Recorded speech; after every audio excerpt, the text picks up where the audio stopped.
Welcome back to the deep dive. Okay, picture this. A country, massive, over 1 billion people, and it's right in the middle of this huge shift in how its kids get educated.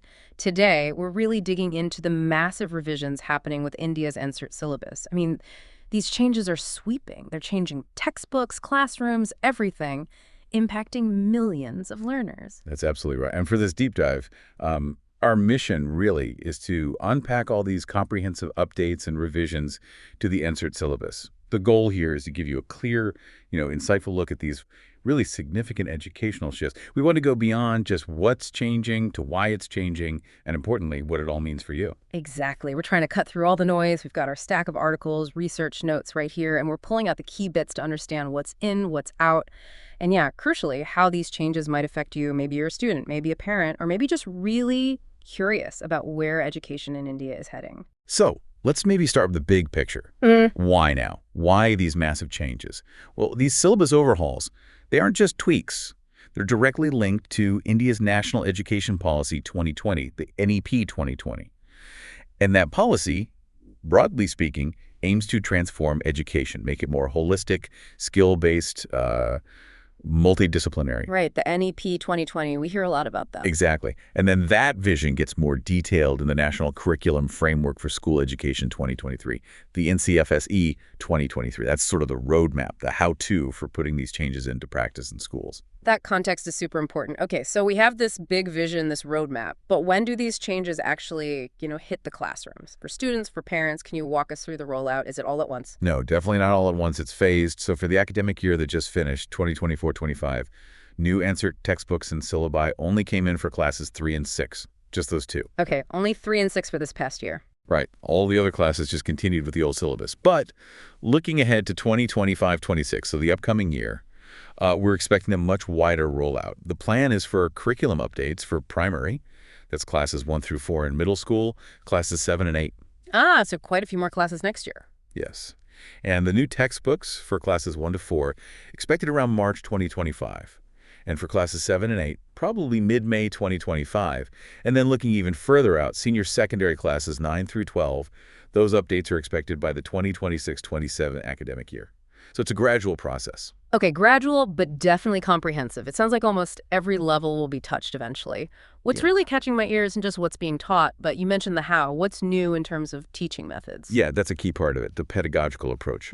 There's a really strong emphasis now on activity-based learning, experiential learning, basically learning by doing, not just, memorizing facts from a book. So more hands-on stuff.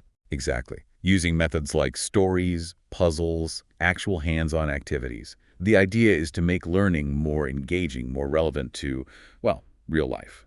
Okay, and beyond the usual subjects like maths or science, I'm really interested in this integration of life skills I've been reading about. What kind of skills are we talking about? How does this make it more practical? That's a pretty significant shift, actually. We're talking about really crucial skills for today. Things like digital literacy, how to navigate the online world safely and effectively, financial literacy, too. Oh, wow. Financial literacy in school. Yes. And even coding is being introduced, along with various vocational elements. The core idea, the insight here, is really preparing students not just for exams, but for the actual demands of the world outside the classroom. More practical, real-world stuff. That makes a lot of sense. Are there other sort of key features shaping this new landscape? Anything else that stands out? Definitely. A few other important pillars are multilingualism, encouraging proficiency in multiple languages. Also, art integration, trying to weave arts into various subjects. And just this overarching goal of making education, holistic and inclusive, trying to cater to different learning needs and styles. Okay, so we've got the big vision, the NEP, the new teaching styles, the skills, but let's get into something that always seems to spark debate when curricula change.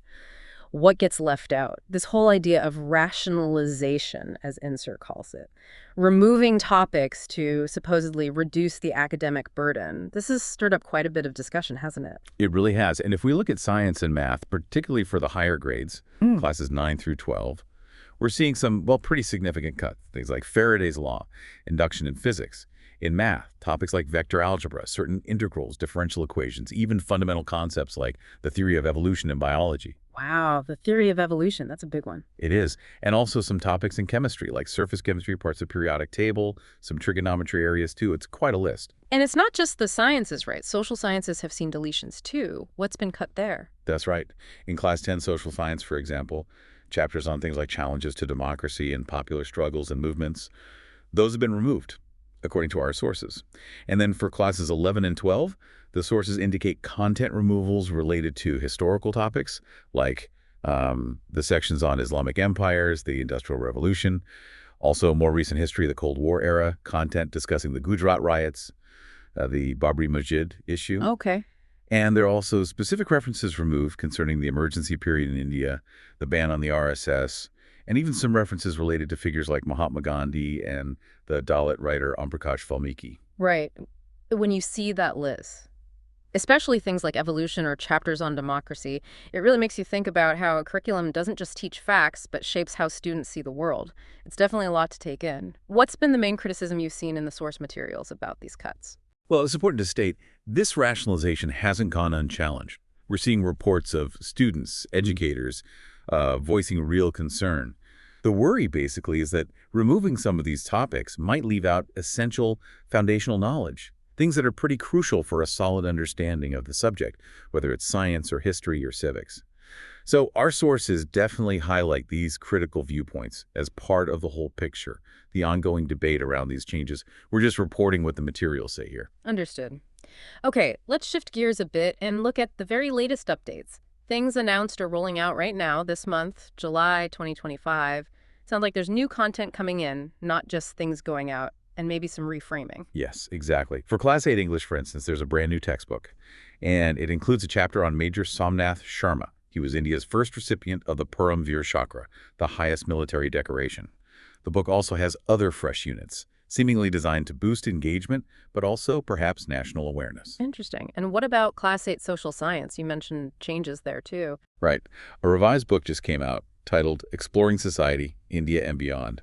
And what's significant here is a shift in where certain topics are placed.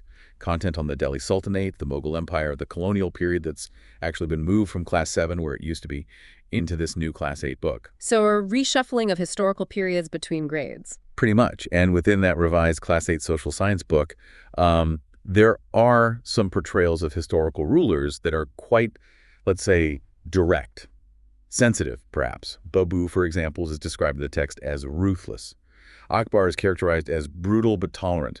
Aurangzeb is discussed in the context of his, well, harsh policies. Brutal but tolerant. That's quite a specific framing. It is, and the insight here, reading between the lines of the source material, seems to be less about just slapping labels on figures and more maybe a deliberate attempt to present a more nuanced picture, less purely celebratory, perhaps. The idea might be to encourage students to think critically about power, about governance, rather than just, simple admiration or condemnation. That makes sense. And crucially, the book includes a footnote.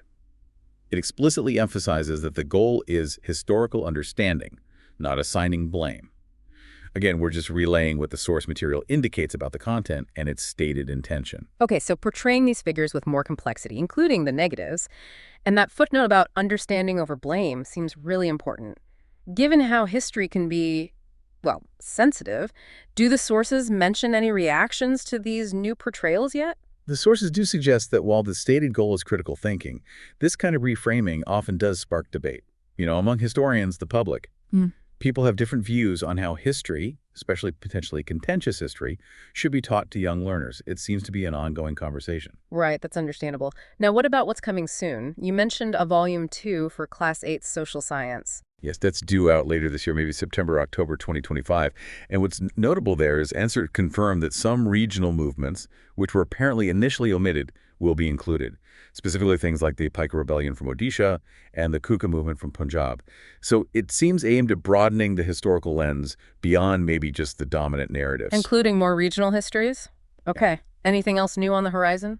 Yes, there's also news about a whole new educational module being prepared. It's on something called Operation Sindoor. NCERT is developing this, and it's planned for, across multiple grades from Class 3 right up to Class 12. The stated purpose: to inform students about India's defense capabilities and encourage national pride. Operation Sindoor. Okay.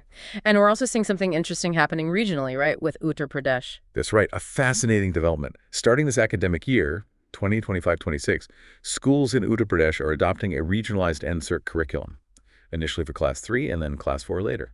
Regionalized. How so? It means customization.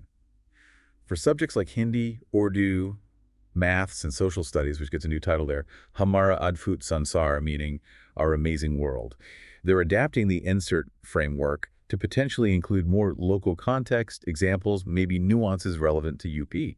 Wow, that's a potentially big step, localizing the national curriculum. It is.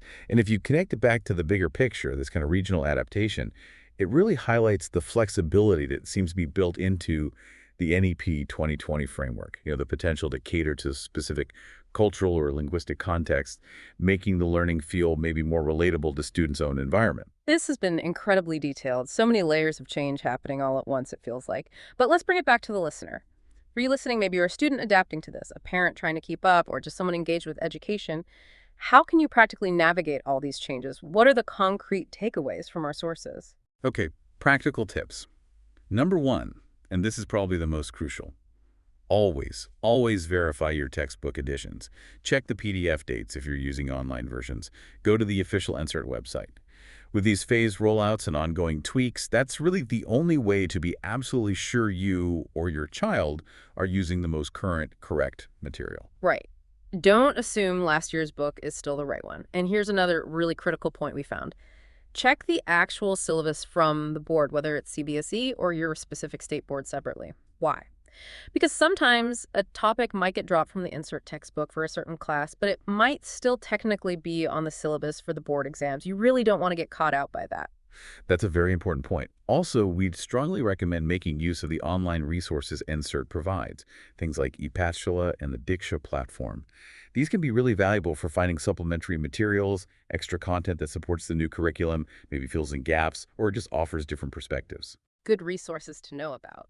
And finally, one great piece of advice seems to be, try to attend those parent-teacher meetings or school information sessions. Why? Because they're really important for understanding how assessment might be changing.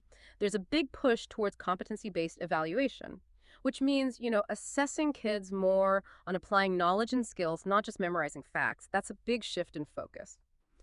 Well, that was definitely a deep dive. We covered a huge amount of ground today. From those big policy changes, the NEP and NCF, through the syllabus cuts, the debates around that, to the very latest content updates, historical reframings, and hopefully some really practical tips to help you navigate it all. Our goal, as always, is just to help you stay informed, to understand the nuances of these really significant shifts happening in India's education system. Absolutely. And as you process all this information, maybe reflect on these changes, here's the thought we want to leave you with. A question for you to consider. Given this delicate balancing act, trying to reduce the academic burden on students while also introducing new content, often with a national focus, what do you think the long-term implications might be? For foundational knowledge, sure, but also for the critical thinking skills of India's next generation of learners, something to mull over.